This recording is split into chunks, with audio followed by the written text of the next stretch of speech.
parcours chef. Voilà. Après le parcours chef, il faudrait qu'il y ait, comment on dit, une supervision en fait sur les districts et les groupes. Voilà. Parce que quand quelqu'un sait qu'il y a une pression sur lui, il se met carrément à travailler. Moi, je pense que si on commence à partir de... Il faut dire qu'on fait 2 heures et puis ça va aller quelque part. Mais non, le scoutisme dit ask the boy. Demande aux jeunes. Demande aux jeunes ce qu'ils veulent faire et puis aide-les à le réaliser. Lui, il a dit 1 heure, l'autre a dit 1h30. J'ai dit 1h10. Et ça a mis tout le monde d'accord.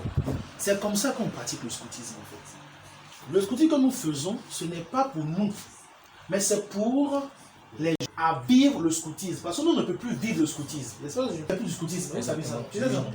Nous, on ne fait plus du scoutisme. Une fois que tu as atteint ce niveau, tu ne fais plus du scoutisme. Je l'avais dit la fois dernière, à partir de, en principe, à partir de 24 ans, tu n'es plus scout. Ça, beaucoup ne savent pas ça.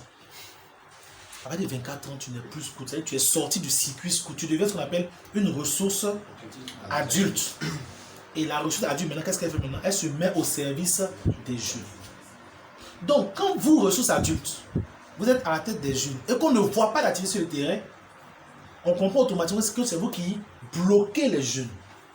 Parce qu'un jeune ne va jamais te dire je ne veux pas faire activité, c'est pas possible. Eux, ils veulent toujours sortir, ils veulent toujours faire des choses. Donc, quand on ne voit rien automatiquement, ce ne sont pas les éléments, mais c'est vous les chefs qui bloquez. Et c'est ça qui est la triste réalité. Parce que vous voulez faire aux jeux ce que vous voulez. Vous voulez faire aux jeux ce que vous souhaitez.